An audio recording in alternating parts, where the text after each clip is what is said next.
conjuring something out of thin air and into life and putting it into the world and giving it meaning and value.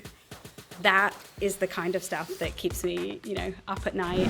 If you're going to put something in the world, it has to mean something. It has to move people or connect with people or annoy people, or it has to do something. I love the up and down of business, and it doesn't scare me that the risks that you come up against are quite exciting. What really matters, like my favorite thing in life, is a morning cuddle with my kids. Like our values as a business happen to be our values as people. Mm-hmm. It's not disconnected.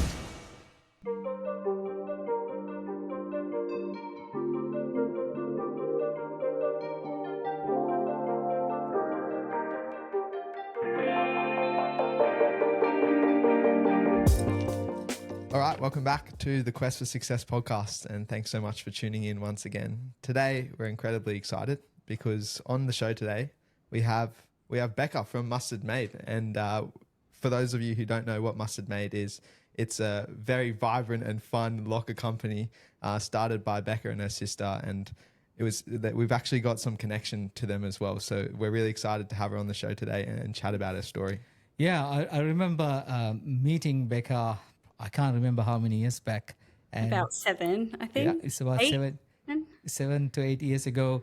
And she came to our warehouse. She was just about to just got her first container of goods, right? And since then, things are like, we've seen this journey she's gone through, amazing. And such a nice... it's actually an honor to have you on our show and having a chat with us, Becca. Welcome. So honored to talk to you, and huge thank you for all your support over the years. Certainly has been an amazing and wild ride, and really great to have you supporting us. Yeah, so Becca, this whole conversation is about success.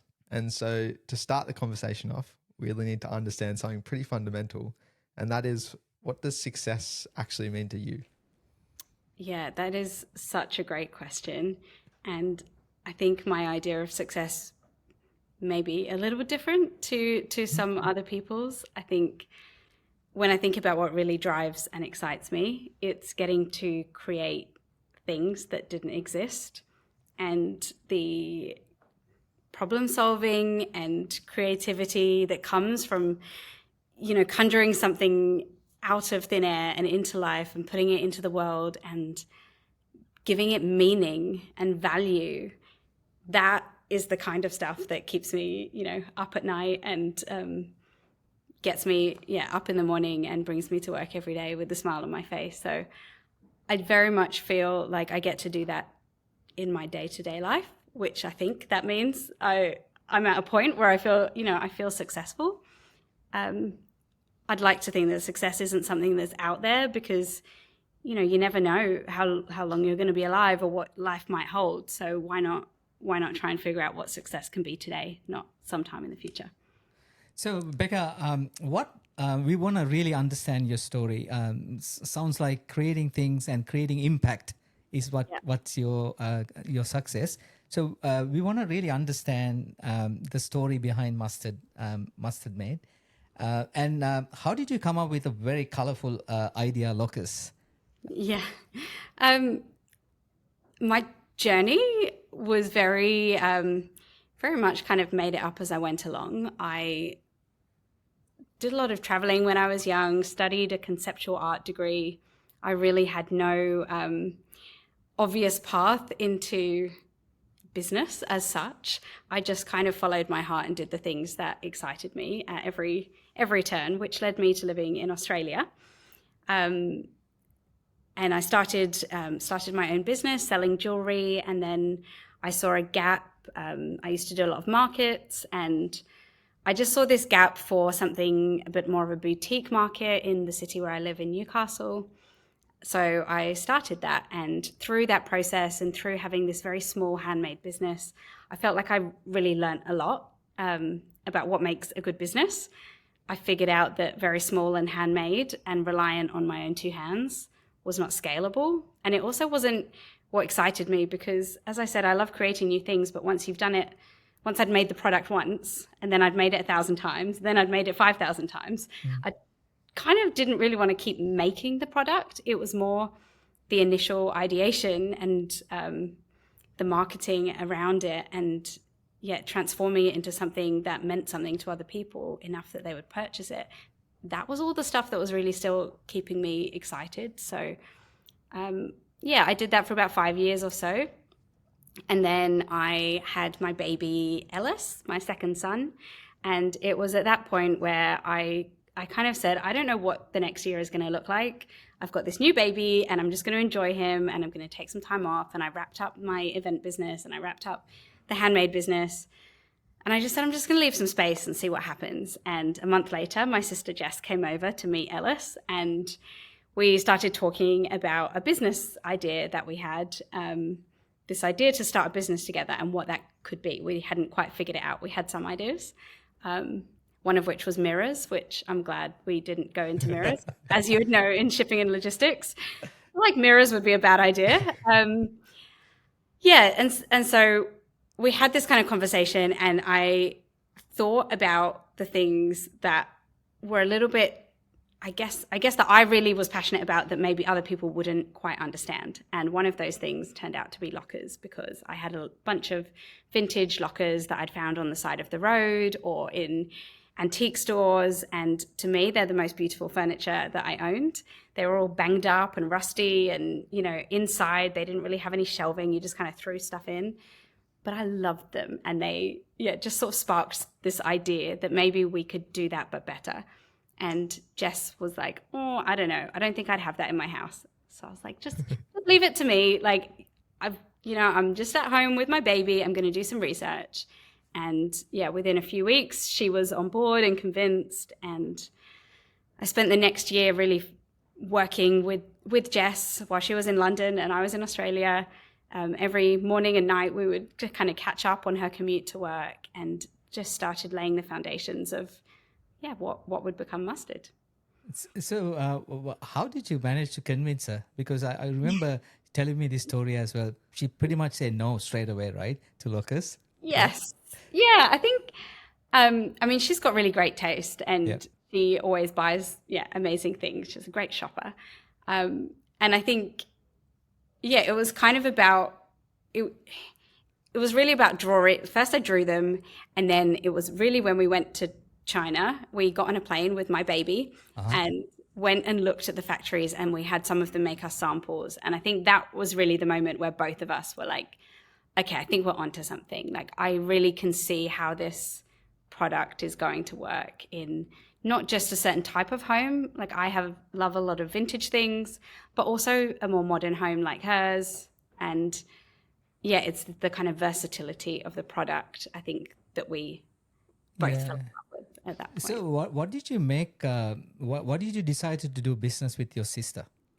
Good question. I think because I'd worked by myself, for myself for a long time, and I loved the freedom, but it can be really lonely, and you have to decide everything for yourself and motivate yourself, critique yourself, you are everything. And the idea of being able to share that with somebody that I completely trust, I know inside and out, I can be completely honest with, and genuinely has my best interests at heart. And if something was bad for me, it would just be bad for her, and vice versa. So it's a really kind of intimate relationship that you have with your family or siblings, where you both really get to support each other. And I think the honesty factor really helps with a sister relationship as well. And I want to kind of touch on that and go back to your early days to kind of understand how this woman sitting in front of us was shaped. Can you take us through a little bit about your kind of early journey and how the relationships in your life at that point? What a nice question. I guess, so I mentioned that I studied conceptual art, and the course was actually called Critical Fine Art Practice, which I always describe as in relation to the other courses that the university offered. So there was fine art with painting, fine art with printmaking and fine art with sculpture. And ours was it was critical practice. So what that meant was it didn't really matter what medium you're working in. It could be a sculpture, it could be painting or printmaking, it could be video, it could be a poem, it could be a performance. It doesn't matter what it is, it matters why you're making it. And it's the story behind the art and where it sits in the history of art. And so it was, I think, so much of the way that I think about our products is about storytelling and about the context, and that's really what branding is about. So I think it was kind of maybe bred into me, or I was attracted to that kind of way of working, where if you're going to put something in the world, it has to mean something. It has to move people or connect with people or annoy people, or, you know, it has to do something in the world. And I think that's, I guess I can see when I look back and join the dots. And then I also making jewelry, and I also worked with vintage cutlery, both of which were metal. So I think there's definitely this kind of metal thread of things that are very tactile and have stories and age. And the thing about metal is that it can get scratches and dings, but it's still beautiful, and it makes it even more beautiful. Even, you know, a wedding ring or something that's so valuable, it will have scuffs on it. And I think it was those kind of like little passions of mine that somehow followed through and took the form of a locker in the end, or maybe not the end, but at this point in my life. Yeah. And then I guess the other side of my journey, I moved to Australia. I had a baby during my university years, so I was 21 when my son Dylan was born, and I very much felt like I was like fine, like I'm not ill, I've got a kid, I can do anything. And I took him traveling to India, and I went on loads of adventures with him, and I just always felt like, you know, having a kid can be so exciting. And I learned to be very independent and, you know, just figure stuff out. When you have a kid, you have a lot of responsibility, and I think that definitely shaped my ambitiousness, or my belief that you can get shit done. You know, if you want something, go out there and get that. Okay, yeah, it's hard with a kid, but I'm going to do it anyway. And when I moved to Australia with his dad, we split up. So for the next 5 years or so after that, I was a single parent. And that was really hard. It was a very difficult time in my life, very challenging. But that was when I started my own business, when I figured out that working in another company, working for someone else, was just going to be too difficult as a single parent. I couldn't figure out how, you know, what kind of work, what kind of childcare. And I also didn't drive when I first moved here. So it was pretty hard to figure that out. I considered going back to uni, but I really needed to work. So I just started an Etsy shop, and I had done a jewelry course. I was like, I'm just going to keep making jewelry. I'm enjoying this. I'm going to start an Etsy shop. I kind of got this job that didn't end up going anywhere, and they messed me around for a few months. But in that few months, I'd set up this store, and I just kind of kept going with that. And for 5 years, that kept me and Dylan going. And at some point along the line, I met my now husband, Jono, and then had the other 2 boys that I've got now. So it all worked out as a pretty, all worked out as a happy ending. And I'm very glad that I kind of ended up staying in Australia, but it's definitely been a whirlwind. And I think that's also where your first question, the success, well, you know, I've had times in my life where I had absolutely no money and, you know, a lot of responsibilities. And I guess I just never want to think that success wasn't then, you know, I was still successful. I was looking after my kid, and I was having, you know, enjoying my life. And I think success can maybe change along the way. And at that point, survival was maybe what success was, you know, and now I've get to take all of those things and put that into the business that I have and how I treat people as an employer. And sorry to interrupt. I just wanted to jump on quickly and say a massive thank you for all of the support so far. But I also wanted to ask a favor of you guys. We want this podcast to reach as many people as possible so that we can share all of the incredible learnings that we've had so far. But in order for us to do that, we need to grow our following to beat the algorithms. But the good news is, however, there is one simple thing that you can do to help us reach that goal. So I ask you if you could please follow or subscribe to us on whatever channel you're listening to this on. It'll help us grow the channel, which means we can get on bigger and better guests for you guys. And with that, back to the episode. Yeah. So Becca, do you think having a child very young age and going through that bit of a hardship when you're young, I mean, 21-year-old, many 21-year-old, I know they have a different lifestyle. Like, they enjoy life. And I mean, I'm not saying you didn't enjoy, but you had responsibilities when you're very young. And you think that creates more resilient, and help you even today when you're running a business? Because as you know, running a business is not an easy thing. You need that resilience, right? Do you think you agree to that?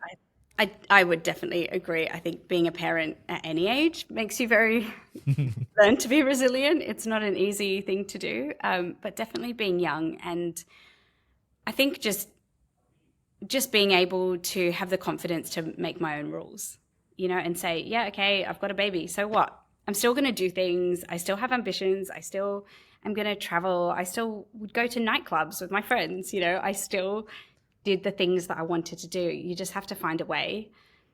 I mean, I think being a young parent doesn't always get a good rap, but my experience was really positive. And yeah, my son's turned out pretty amazing. So it's worked out well, but definitely teaches you to be, I guess, independent and braver.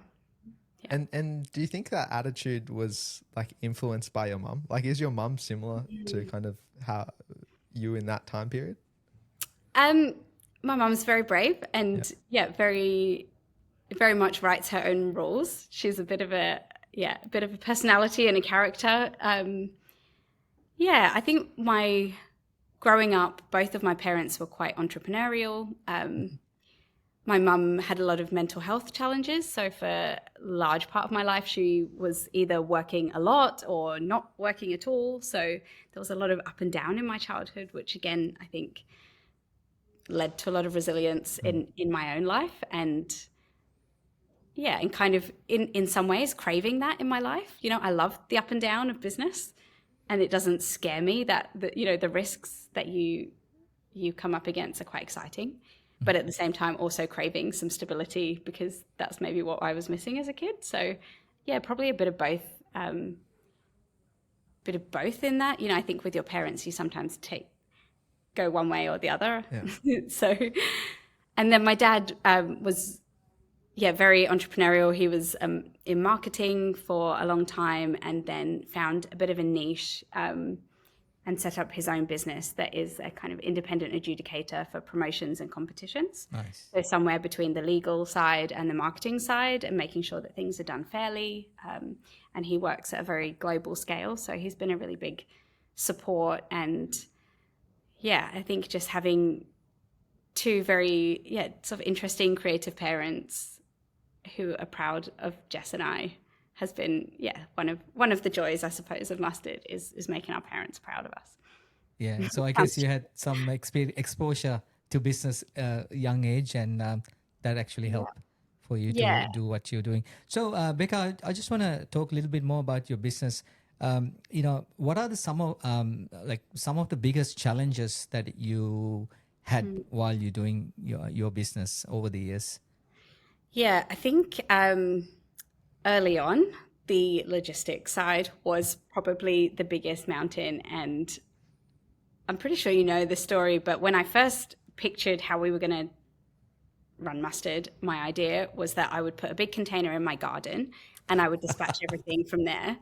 And I went down this path of how would that work? How do you get a courier to come to your house? And very, very quickly started to see how that wasn't going to work. And, how do you even get into a container to get something out if it's full was a big question that I had. And you're selling lockers.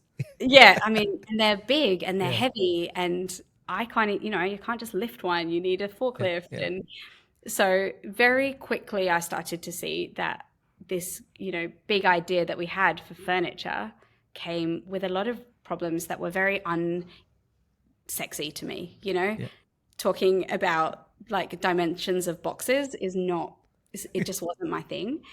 But very quickly found that there's a lot of creativity and a lot of problem solving in logistics. And I think figuring out how, because our products are at a price point where we want to ship them pretty cheaply, and we can't do like a white glove, custom door-to-door service, and the scale of our business wasn't at that point.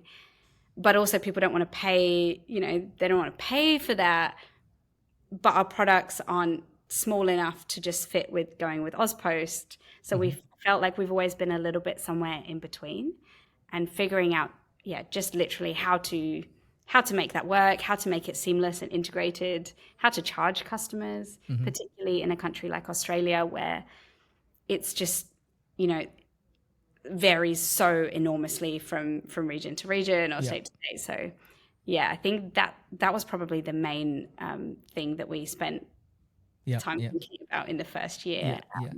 And then how to apply that across the UK and then the other regions as we expanded there. That's amazing. I mean, you expanded very quickly as well. Like, so how many countries Mustard Made now available? So we have 4 warehouses, one in Australia, one in the UK, one in Slovakia, and one in the States. Okay. So we have 4 websites, one team split in 2 places, so half in London, half in Australia. It's been pretty fast turnaround. As an entrepreneur, right? You're in a very creative industry. So how do you? I mean, you are a creative person as well. How do you balance that creativity and the business acumen? Like, it's in a way it's 2 different things. You want to be very creative and artistic, right? What you're producing, and then also at the same time you have to run a business and need to be profitable. Yeah, you get other people to do the parts you don't want to do, and that you are good at. And I found hiring really scary. It did not come naturally to me and probably, having started telling you a little bit about all my experiences before Mustard, I was independent. I was going to do it all myself. I was going to put the container in my garden and I was going to get it to the courier. Yeah. Like, everything just seemed easier if I did it myself. And that's definitely something I've had to unlearn and to get good at letting go of things and learning to trust that other people can do it actually better than me, and then figuring out what's the part that I'm really good at, that I enjoy and I'm naturally good at, and that's the thing I should be doing, and not the things that I have to try really hard to overcome my own weaknesses or my own, the things that hold me back. I can just let go of them and someone else can do that. Yeah. So another question related to that, right? So you can hire skills, great people, but how do you maintain your value? Because end of the day, your business is all about your values, right? You want to, as you said, you want to create great things, create impact for others. Yeah. And maintaining, hiring, it's not easy, as you know, right? Yeah. Hiring the right people, the culture. How do you balance that?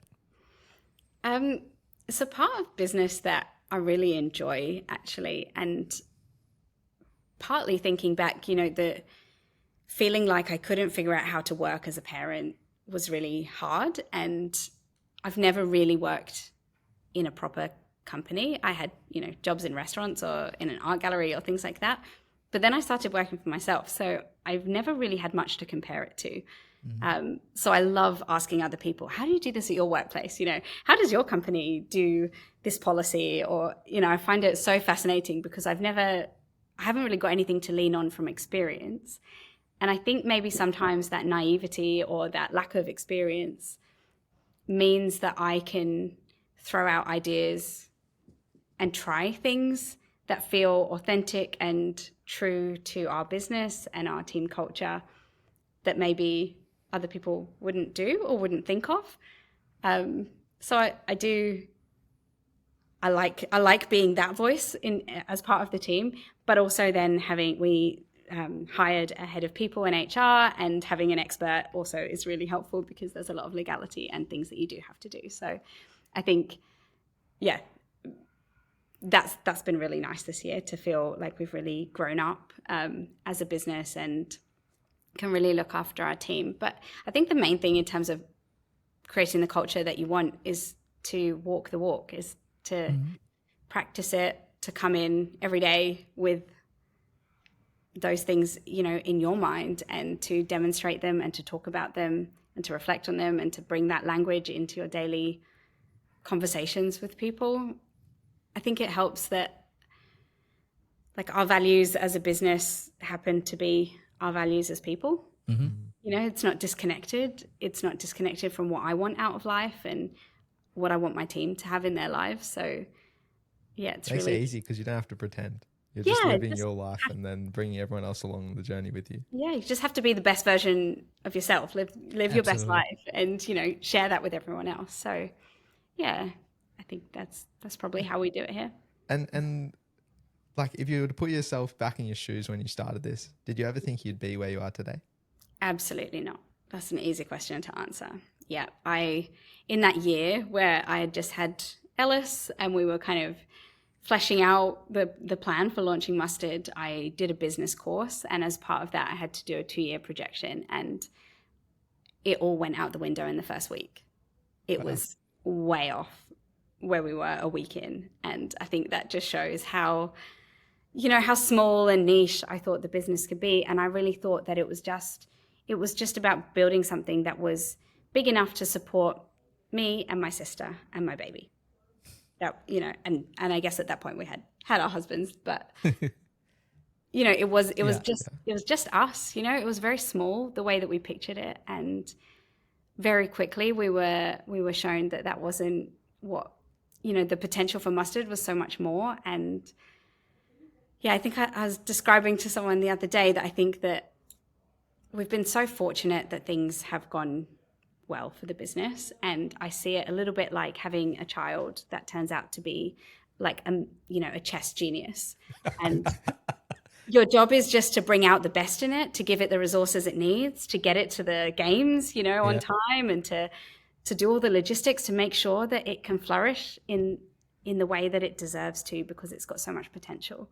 And also sometimes to, you know, take care of it and to hold it back, and to, you know, it feels a little bit like a chess genius or something like that to me. And we're kind of guardians of this beautiful business that just keeps, you know, growing and doing wonderful things. And what was the feeling in that first week when you blew through your projections? Was it like excitement, or was it just, oh my goodness, what have we done? Yeah, it was like, we've got a lot of stuff we're going to have to figure out here.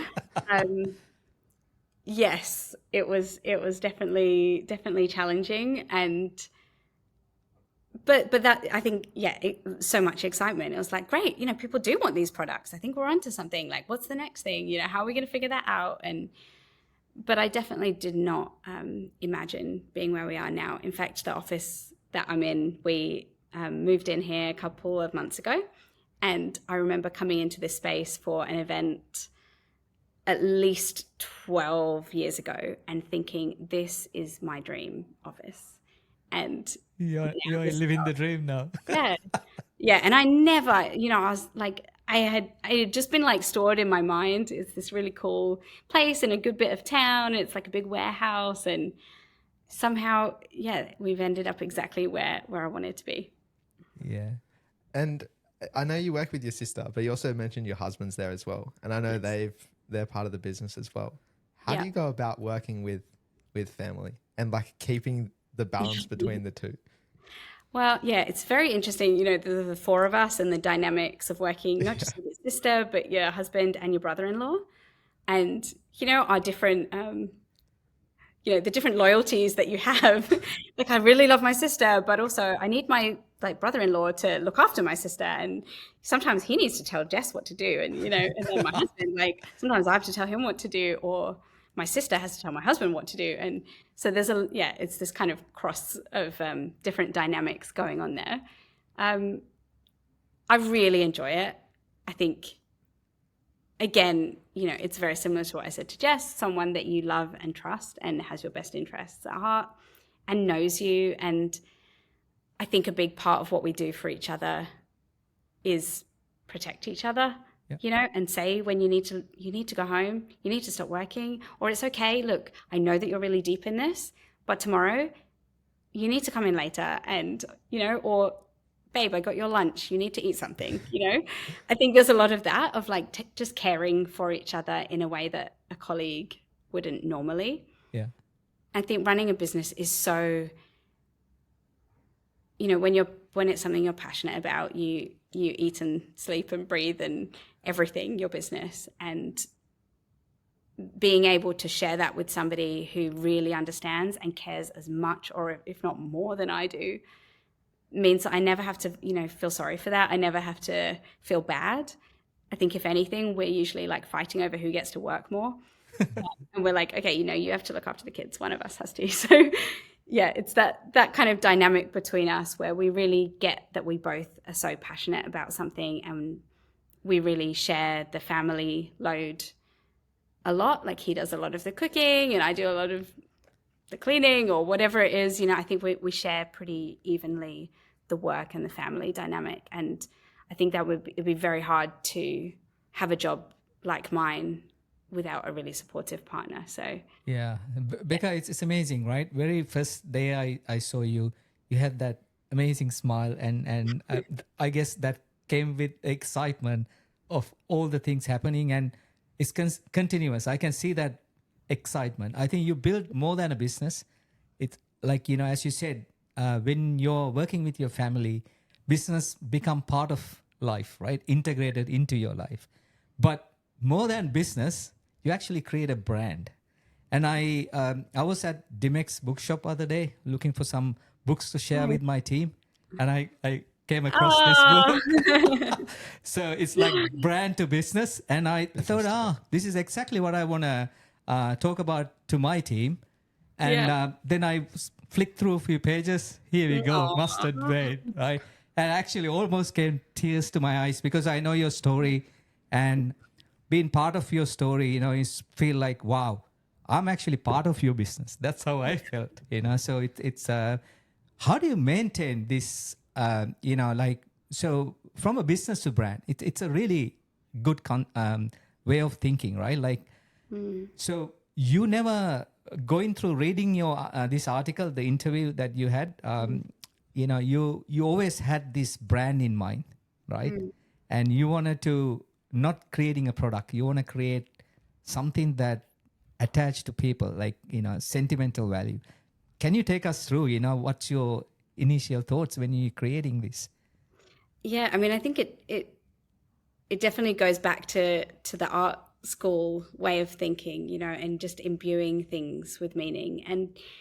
And now, like, it's things like the way that we name meetings, or the way that we write an agenda, or the way that we work as a team on a project. Like, all of those things can have meaning, and they can have, you know, they can make someone feel good or bad or worried or connected, or like they're supported or not supported. Like, the words that you use, I think, have so much meaning. And then if you extend that to things like the colors that you use, or the imagery, or the things within the photos that you're styling, or, you know, it's basically like everything that you see and touch and feel that I get really excited about. So when I thought of Mustard, it wasn't just about a product, it was about, you know, I could see the vision of how you would feel about it when you bought it, or, you know, what it would feel like to have that in your home, or to build it, or all of those different things. And, you know, what are the things that are always going to stay consistent to Mustard, that still have all these years later, like our consistency of our colors. You know, that's, the colors are characters to us. Yep. They have capital letters when we talk about them, you know. It's those kinds of things. And the products, they have names that you know, they have these identities, and that has little connotations or emotions connected to them. So yeah, I think for me, that's kind of the fun part of building a business, is that you get to make all those decisions. You get to decide. Like, no one gets to tell you how you run a meeting, or, you know, how you celebrate someone's birthday, or, you know, whatever it is. You get to decide that, and you get to put that meaning and present that to the world. Yeah. Do you feel like that you achieved that, like, that connection, the brand? Do you feel like you actually created that? I think it's a work in progress. I don't know that it stops. It's more the baseline of everything. We talk about making it more mustard. What's the more mustard version of this email?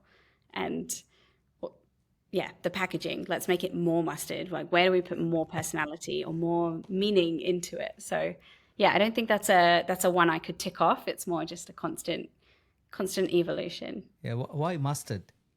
Yeah, good question. Again, it goes back to the words. I've always loved words that have multiple meanings, or where something that was a big part of my kind of art practice was like the naming of the piece of art, because what you call it can completely change your idea of what it is and what it means. So kind of connecting that. And then I'd also just had a baby, as I said. So I was thinking a lot about names for babies and what my baby was going to be called. That turned out to be a boy, but one of the names that I really loved was Olive. And it got me thinking about different color names like Scarlet or Rose, so I guess that had been floating in my mind. And one day I was driving along and connected the dots between things with lots of meanings and colors, and mustard happened to be a color that was quite on trend at the time, and I was seeing it everywhere.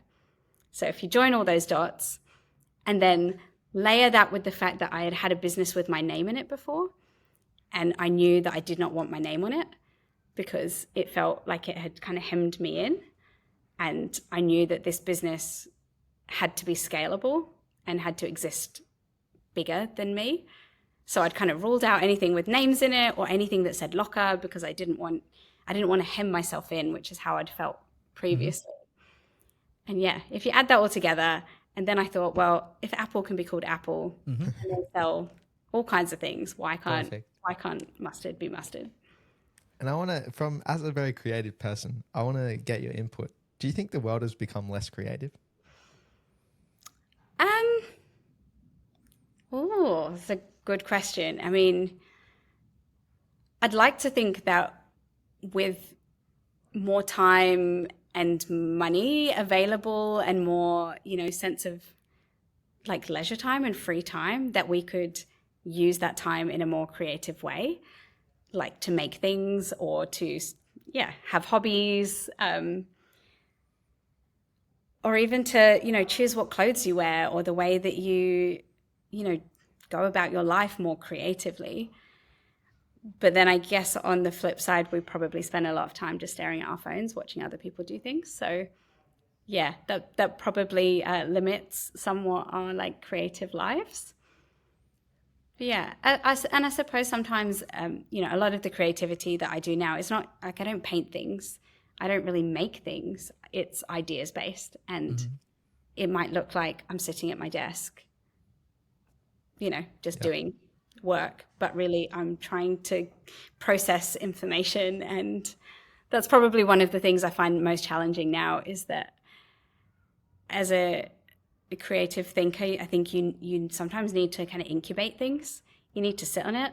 You need to sit with it and just let it percolate. And I've always sort of called it incubation. Like, you kind of sit on it like an egg, and then eventually it will hatch out. And that's something that I find hard, because I don't always have time to do that. And there's all these other factors telling me, the stock is going to come at this time, or this has been delayed, or that's happened. And I'm like, whoa, I'm not ready. I haven't figured out my ideas yet. And I just need a bit of like quiet time alone. And I don't get so much of that. So, yeah. So, Becca, what's next for Mustard? Like, what's your vision? Where do you want to take this business? It's a really good question. And actually I find the idea of a vision a little bit tricky, because, as I said, I prefer to think about where I am right now rather than where I'm going to be. But I have definitely learned that in a business, thinking ahead definitely, really can help set the direction, as long as we leave enough, room for variation. So I guess with that in mind, the way I see where I see myself in the future is doing more of what I'm doing now, but with more products, more confidence, more clarity, a more streamlined business. I think we've got some new things in the works, like upgrading our website and some of the operations and things like that. We've got some new products that we're working on, one smaller one this year and then some really bigger ones for next year. So start making some room for those. Just I guess keep moving in the same direction is what I see for Mustard. Someone like Dylan, a young entrepreneur, just starting his journey. So I don't know, Dylan started his business a year ago. Coming, it's a whole new thing, right? What's your advice, when you're starting something new and I mean, what's your general advice for someone like Dylan? I think just starting is really the main thing. And if you've done that, you're 10,000 miles ahead of everybody else. That's, it takes a lot of courage to start something from scratch. So trusting yourself, trusting your instincts, and then asking a lot of people a lot of questions, as you are exactly with this podcast. I think most things that you do in business, somebody else has done before. In fact, lots of people have done before. So I think building up those connections as you're doing is such a great way to kind of build your resources and resilience, because you've got people to lean on or get that expertise.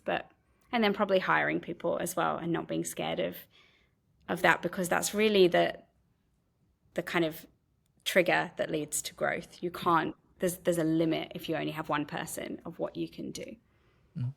And how do you learn to offload things? Because I feel like that's that is hard. One of my biggest constraints at the moment. I have described it a bit like chopping off a limb. So I didn't find it particularly natural or easy to hire people, but I think one of the things I value most in life is freedom, and my time is really important. So when I look at it not as I've got to get someone else to do something and that's gonna be really hard, but I look at it on the other side, when I don't have to do that, I'm gonna feel a little bit lighter and I'm gonna get to do a little bit more of what I want to do. And when you kind of flip to the other side, and then something that I'm really proud of in our business is the way that we onboard people. So we've developed this kind of 2-week process where we don't really let them do anything. They're just there to be a sponge and to absorb. And they have meetings with all the different people that they'll be working with, and the different people that might be able to teach them something about the business. And they get to order their own locker, they get to build it at home, they get to read through all the blogs or listen to podcasts or just really deep dive into the business. And then when they come out of that 2-week period, they are itching to go, full of ideas. And I think that I learned that I need people to go through that, so that I can feel when they're ready to go, then they really understand the business, and then I can relax and feel like they know who we are and what we need them to do on a much deeper level than just a task, which it took us a couple of years, I think, to learn how important that onboarding is and the support that you give them. It's really good. Amazing. Yeah. And then you also mentioned there before about hobbies and having stuff to do outside of work. What are your hobbies? Do you still do any art outside of Mustard? Look, I have 3 boys and I run a business that operates on all the time zones. So free time is very precious. But last year I did do a still life painting course and I loved it. And I have taught myself to knit. I tend to kind of have a hobby for a little while and then move on. And then we've also moved house in the last year to a really a spot just next to the bush. So we have a really beautiful view of trees and nature and a walk down to the beach through the trees. So I think, one of my big goals this year has been is to just spend more time in nature and get outside more and figure out what relaxing looks like, I think. It definitely doesn't come naturally to me to be too relaxed. So, yeah, hobbies is a good one to figure out. Yeah. So, Becca, it's a nice conversation. Like, amazing. I mean, we could talk all day. But going through your journey, and do you feel like you're creating a legacy to leave behind? What would that be? Um, I mean, from a sort of physical, tangible, financial sense, it doesn't really worry me too much. That's not something that I necessarily think too much about. It's more the legacy for my boys is about showing them that women, their mum, did what she wanted to do in life, and look how great that life was. And I think showing them that, yeah, women can do anything as well as men if they want to. And I think, yeah, that's the part that kind of excites me, to think that one day, they'll look back and be like, yeah, my mum was pretty cool. And I think I saw how hard she worked, and I saw what she achieved. And yes, maybe less about the kind of actual physical legacy. I mean, yeah, maybe they'll come and work for Mustard. My son wants to work 1 day a week for Mustard and one day a week selling ice cream. So you never know. He still want to do his own thing, which is a great thing, right? Yeah, and I think another day was a firefighter, so he's going to be busy. But yeah, it's more about that perception that I hope that they kind of take away from them, and see what I achieved. Yeah, I feel proud of that. And what has raising boys taught you? Ooh.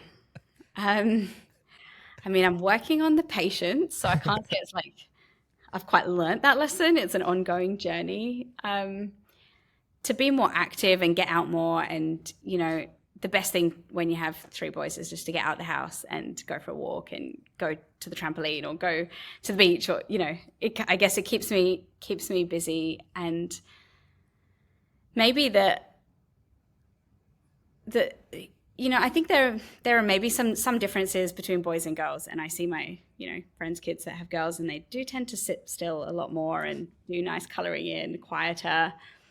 But in terms of their values and who they are as people, I don't think that there's anything that a boy or a girl can or can't be. And I'd like to think that I'm raising kind and considerate, respectful boys that kind of are going to champion women in their lives as they should. So I think that's nice to see that you can shape them and give them these ideas about the world, and they'll believe you. Yeah.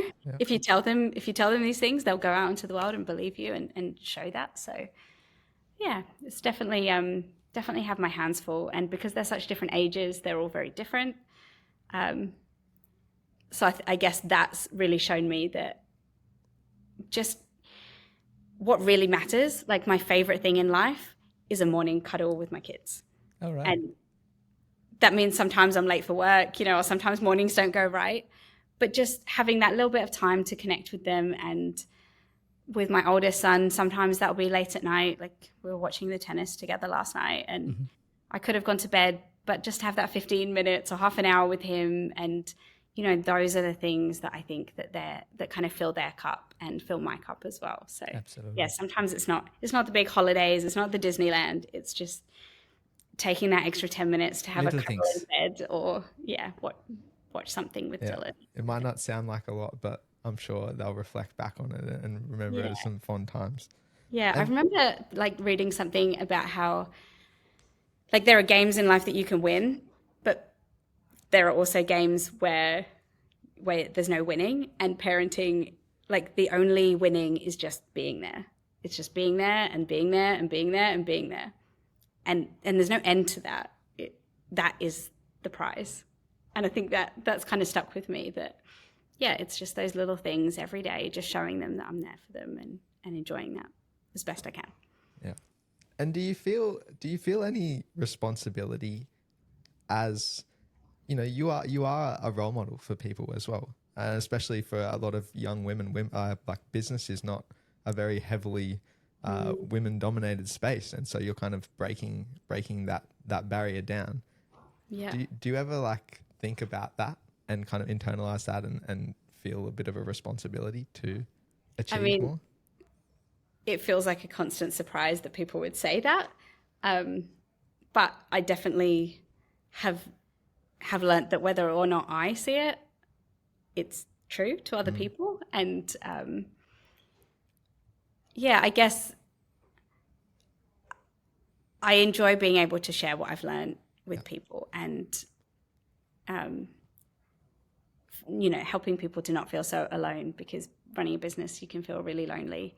So I do definitely enjoy the opportunity to kind of share lessons or contacts or advice or whatever it is that people need. And I suppose just to show that women can do anything that they want to do, Yeah. And I think there were definitely times in my life where I felt really hemmed in by being a mum and being a woman, and those things are all so a part of me. Like, I don't feel like in my business I have to be someone I'm not. I get to be who I am and be whatever, being a woman means, and run a business. And those two things, like, what Zuckerberg said the other day, that we need more masculinity in corporations. And I mean, wild, like, half the world are females. Like, why would, I wouldn't surprise from Zuckerberg. It's a wild thing to say, I think we need businesses to reflect the people that are in the world, and half of them are women. So it's okay to have a business that maybe feels like it's run by a woman.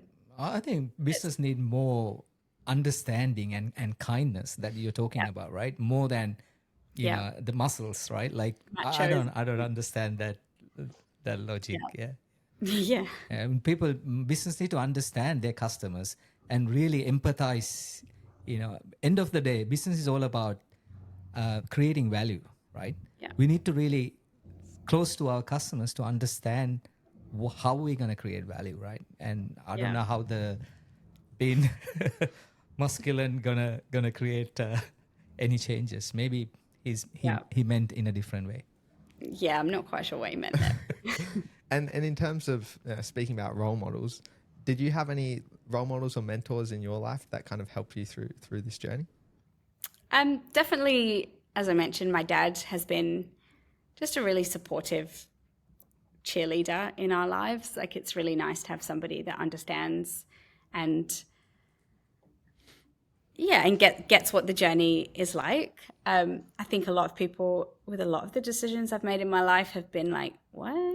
That's crazy. Or they'll always say, like, that was very brave of you to do that. And I'm not quite sure that that's what they mean, but that's what they say. And I think my dad has always, he's a lot like me. So he's always done things where people have said, that was very brave, so I think that's been really grounding to have somebody that gets it along the way.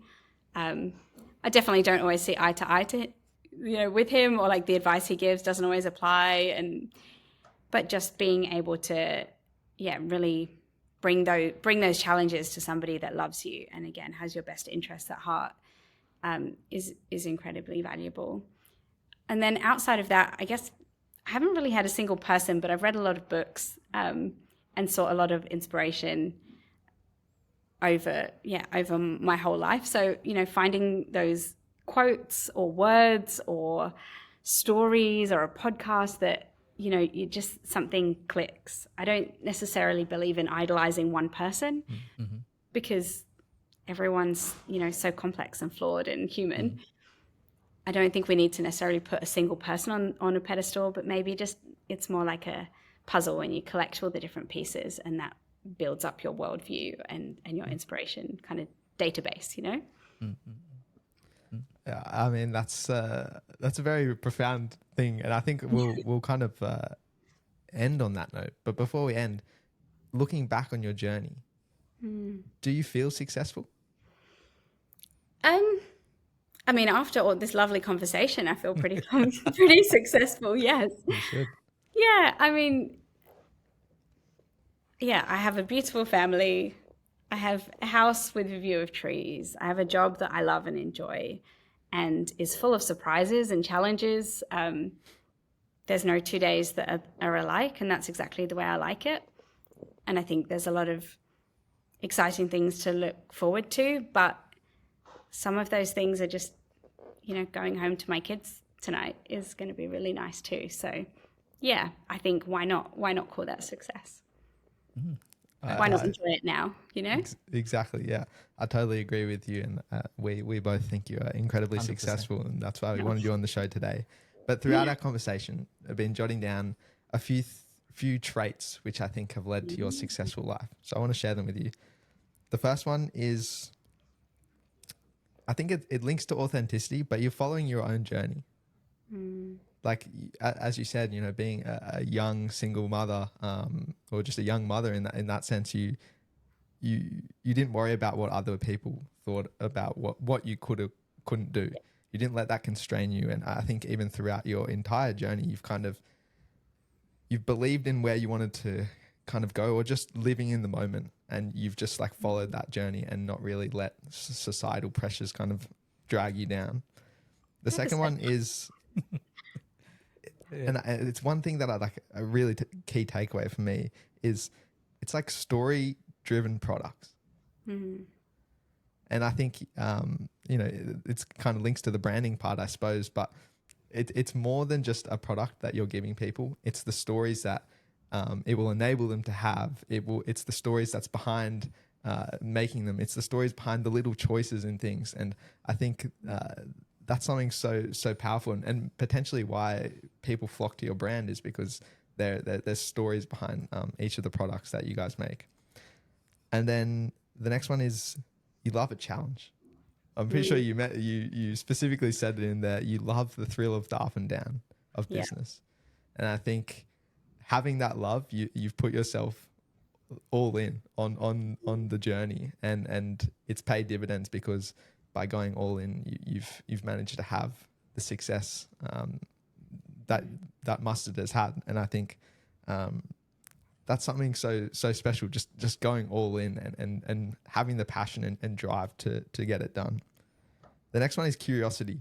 And You're really good at this. I think when you mentioned, rather than having to feel like you need to know it all yourself, going out and asking heaps of questions, learning from people who have been in your shoes before, and kind of digesting all of that knowledge. Why spend another 30 years learning the lessons that someone else has already learned? And I think that's one of the core traits that we're seeing a lot of amongst a lot of our guests, is this curiosity and this ability to keep learning from people around them. And then the last one, I couldn't leave it off the list, is positivity. You literally haven't stopped smiling throughout this whole conversation. And it's such a small thing, but it reflects on the people around you as well. Like, even us now, we can't stop smiling because we're looking at you smiling, and it's just an energy that's infectious. And I think that's something which is really special. That was so beautiful. Thank you. Yeah, Becca, it's lovely to have you on our show. And I mean, we learned quite a lot from this discussion. And as Dylan said, I love your smile as well. You, from the very first day to now, right, you have very consistent smile, and doesn't matter what outcome, what challenge come your way, that smile is there. Keep smiling and keep growing. And we love to follow you. We love to see you growing and being very successful. If people want to follow Mustard's journey, where can they find you? Yep. So at Mustard Made on Instagram, and our website is mustardmade.com. Perfect. Thank you so much, Becca. It's a wonderful conversation, and we'll wrap up on that note. If you've gotten something out of today's conversation, it would be wonderful if you could subscribe or follow us on whichever platform you're listening to this on right now. And if you want to see more inspiring content, you can see all of our episodes over at our website, thequestforsuccesspodcast.com. And with that, we'll see you guys in the next episode. Thanks for listening. Thank you, Becca.